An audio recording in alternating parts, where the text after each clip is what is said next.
Hey guys, today we're going to be talking about point of view, and in particular how that relates to the social studies test on the GED. Now, point of view shows up a lot in language arts. So when we talk about point of view in language arts, it's usually talking about first person or third person. And so that deals with who's telling the story and like who the narrator is. But it's a little bit different when it comes to social studies, and that's what we're going to talk about. So, in social studies, point of view is basically just the perspective from which an author writes about a topic. And basically that is like the opinion of the author. So what do they think? What's their opinion on the topic they're writing about? What their thoughts are, like how they feel about it. And then what's their purpose? So how are they trying to get people to think? What are they trying to get people to do? Are they trying to change something? Are they trying to get people involved in something, that kind of thing. So point of view is basically just what the author thinks about whatever it is that they're writing about. It's just their opinion. And so here is an example of us trying to find out what the author's point of view is or what their opinion is. So this passage is called Forward Progress in the Fight to End Global Hunger. And so almost anything you read, there's a purpose behind it, whether it's to entertain you, whether it's to inform, whether it's to persuade you. And even if it might just be informing you about something, their point of view can still come across. Point of view is still what their opinions are, what their feelings are on something. So this says, this game plan against hunger is working. Farmers like Ram Prasad Chaudhary in Nepal, I know I said that wrong, I apologize, are breaking out of recurring cycles of poverty and hunger. With Feed the Future's help, he tripled his income last year and can now afford to cover both the cost of food for his family as well as his children's education. This Feed the Future program has helped as many as 52,000 farmers like him with similar results. And this is just in Nepal. Across Feed the Future's 19 focus countries, we made a difference in the lives of 19 million rural families last year. The most exciting part is that their stories are adding up to impact. And while we've proved progress is possible, we still have yards to go. Read the headlines in the news and you'll see how devastating the cycle of hunger and poverty is to global stability and security. We can break this cycle. We have an approach that works. We've mobilized billions in public and private resources to support it, and momentum is strong to continue this focus on food security for years to come. So they want to know, what is Dunford's view of U.S. efforts in the fight against global hunger? So what's Dunford's opinion? What does Dunford think and feel about what the U.S. is doing to help stop hunger? A, she believes that global hunger is devastating. B, she feels that not enough is being done to combat global hunger. C, she believes the U.S. needs to find a new approach to fighting global hunger in the years to come. Or D, she has an optimistic view that the U.S. is making progress to end global hunger. So, our answer in this case is D. So, she's optimistic. She's saying, hey, we've made progress. So, like, if we looked back at the passage, she's saying that, oh, this organization, Feed the Future, they have made a difference in the lives of 19 million rural families last year, so they've made an impact. They've done something. They've helped that solve part of that problem. They've helped 52,000 farmers. They've made a difference in 19 million families. So she has an optimistic view. She's saying that they're making progress. So the things that she has done with her organization and what other people are doing, she's saying it's been making progress. And we can see that again when she says we have an approach that works. We've done this, and momentum is continuing so that they can continue to do this. Now on this one we have a speech from President Lyndon B. Johnson. And so this speech he gave back in 1964. And it says that he spoke of his plans for building a great society. And this is something that shows up in social studies. A lot of times they'll have us read speeches from important people, from politicians, or things that they've written, like letters, essays, things like that. But this in particular is from a speech that he gave. Many of you will live to see the day, perhaps 50 years from now, when there will be 400 million Americans, 4/5 of them in urban areas. In the remainder of this century, urban population will double, city land will double, and we will have to build homes and highways and facilities equal to all those built since this country was first settled. So in the next 40 years, we must rebuild the entire urban United States. Aristotle said men come together in cities in order to live, but they remain together in order to live the good life. It is harder and harder to live the good life in American cities today. The catalog of ills is long. There is the decay of the centers and the despoiling of the suburbs. There is not enough housing for our people or transportation for our traffic. Open land is vanishing and old landmarks are violated. Worst of all, expansion is eroding these precious and time-honored values of community with neighbors and communion with nature. The loss of these values breeds loneliness and boredom and indifference. And our society will never be great until our cities are great. Today, the frontier of imagination and innovation is inside those cities and not beyond their borders. New experiments are already going on. It will be the task of your generation to make the American city a place where future generations will come, not only to live, but to live the good life. So on number 1, they want to know, what is President Johnson's point of view? What's his opinion on American cities in the 60s? So how does he view them? What does he think of them, basically? Cities are crowded and decayed. They're full of neighbors and nature. They're full of imagination and innovation. Or they are where generations live the good life. So our answer is A. So, he does mention people living the good life and things like that, but when he mentions these things, he's saying that that's how he wants cities to be. But that isn't how they are yet. But that's what he wants to do. He wants to make them better. What is Johnson's view of the graduates he is addressing? So he is talking to a class from the University of Michigan that's about to graduate. So does he think they won't be able to live in cities? They are part of a great society. It's their job to rebuild American cities, or they're part of an experiment. He believes that it is their job, that they can do that. So if we look in here, it says, it will be the task of your generation to make the city a place where future generations will come. So he's saying that's your job. You can do this. You can make cities better. And I expect and I hope that you'll do these things. All right, let's look at this speech by Frederick Douglass. So Frederick Douglass was a former slave in the 1800s. He either escaped slavery or he bought his freedom. I can't remember the details, but he worked to end slavery throughout the United States. So that was his life goal, was to end slavery. And so this is from either a writing or a speech that he gave. Fellow citizens, pardon me. Allow me to ask, why am I called upon to speak here today? What have I, or those I represent, to do with your national independence? Are the great principles of political freedom and of natural justice embodied in that Declaration of Independence extended to us? What to the American slave is your 4th of July? I answer, a day that reveals to him, more than all other days in the year, the gross injustice and cruelty to which he is the constant victim. To him, your celebration is a sham, your boasted liberty an unholy license, your national greatness swelling vanity. Your sounds of rejoicing are empty and heartless, your denunciations of tyrants brass-fronted impudence, your shouts of liberty and equality hollow mockery. There is not a nation on the earth guilty of practices more shocking and bloody than are the people of these United States at this very hour.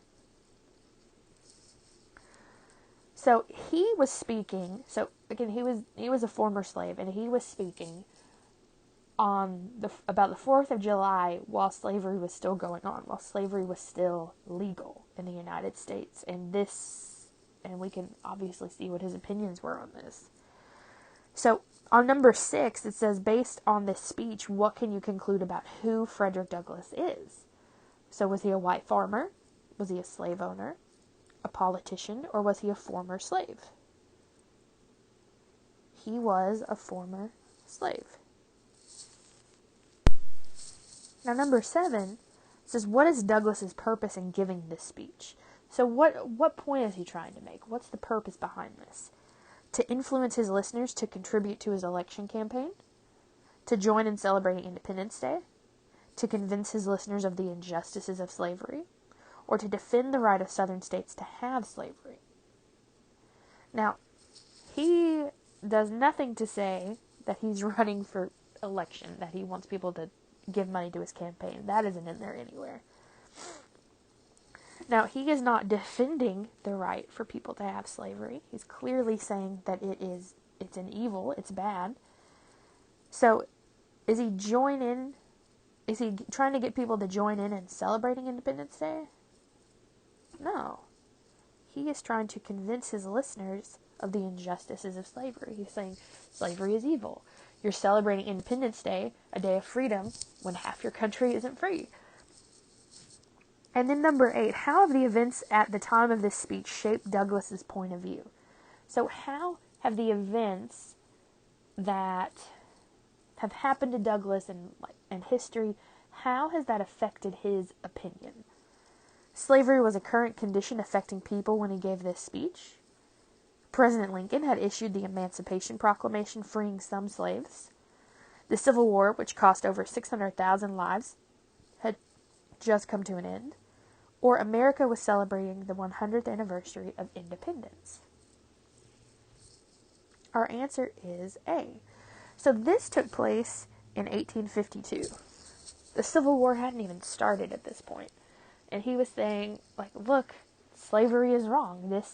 We're supposed to be celebrating our country's freedom, but you still have people that are enslaved. And he said, what to the American slave is your 4th of July. So obviously slavery was still going on. Now, this is about the Apollo test project. And so that was something, the Apollo and the space race. So when we sent astronauts up into space, when we sent them to the moon, that type of thing. So I want you to pause the video and read this passage, and then we'll go over number 1 together. So this passage has a little bit of an introduction in those first 2 paragraphs, but then the rest of it is an excerpt from a letter that President Ford wrote to the Soviet General Secretary about this space race, about what they were doing, like sending men to space, that type of thing. So number 1 asks, which of the following best describes President Ford's point of view? So does he think that the crew should go on a worldwide tour? Does he think cooperative space projects can benefit future generations? The leaders of both nations deserve congratulations, or competition is a way to ensure better understanding? So our answer is B. He's saying that people need to work together. So if we look back at what he's saying, so he's saying, first of all, the members of these 2 different crews have worked together. They've traveled together. And it says they shook hands, they worked together, and when they did that, they demonstrate the fruits of our cooperation. And so when he's saying that, it's like, look, when people see that we have gone to space, he's saying that they can see the effects of us working together, and those effects are good. And he's saying, we shouldn't be content with what we've done. We need to continue working together to widen man's horizons. We need to keep working together so that we can do more, so we can see how far we can go into space, so we can keep moving forward. Now, this one is a report of the Secretary General on the rule of law and transitional justice in conflict and post-conflict societies. So, basically what that is saying is, like, in countries that have just been at war, or maybe we went over there and tried to, put new leaders in place or whatever it is we do in places like that, they're basically saying, the rule of law and, how they switch governments. This is basically a report about that, saying, hey, this is this is what's going on, maybe this is the history of it, this is what happens when we try to put new governments in place and when that transition happens, things like that. So pause the video and read that passage, and then we'll go over 2 through 4 together. Okay, so number 2 says, the excerpt best describes the point of view of the United Nations on which of the following. So they're saying the United Nations is giving their opinion. What are they giving their opinion on, basically? Legal transparency, separation of powers, human rights, or the rule of law? The rule of law. So they mentioned that several times in here, and they're basically saying that when there's a shift of power in a country, this is what their opinion is on the rule of law. This is how they feel about it when it's happening in these countries. And then for which of the following purposes is this passage written? So why did they write this passage? What did they want to accomplish? Were they trying to persuade people? To educate and inform? To offer an opinion? Or as an editorial or a commentary? So they were trying to educate and inform. So for one, see how it's called a report? Usually reports are just saying, hey, this is what happened, or this is what we do if something like this happens. So it starts off by saying, this is how the United Nations came about, this is what we do, we're known for peacekeeping, but we also, they try to keep the world safer. So these are the things that the UN does. And then it goes on to say, here's what the rule of law means. And basically, when we try to keep the rule of law, they're saying this is what is required of the United Nations. This is what is required of other countries when they're trying to keep the rule of law. So they were just trying to educate and inform people about the processes, about what they actually did or what they do when situations like this come up, basically. And then number 4, the writer's use of the word adjudicated in this passage can best be substituted with which of the following? Negotiated, administered, legally decided, or enforced. So if we look back at the passage, it says, for the United Nations, the rule of law refers to a principle of governance in which all persons, institutions, and entities, public and private, including the state itself, are accountable to laws that are publicly promulgated, equally enforced, and independently adjudicated, and which are consistent with international human rights and norms and standard. So, basically, the United Nations, the rule of law is saying that these laws that are put in place, they have to be equally enforced, and they have to be independently adjudicated. So when they're talking about, hey, it has to be enforced and it has to be adjudicated, and which are consistent with international human rights, they're saying it has to be legally decided. So adjudicated. So J-U-D, think of judges. So what do judges do? They judge. It has to do with something that's legal. So it has to be legally decided. They can't just, it says it requires as well measures to ensure adherence to the principles of supremacy of law. So basically, they can't just go in and say, this is law now, bye. You have to do this when a country is kind of in a transitional period.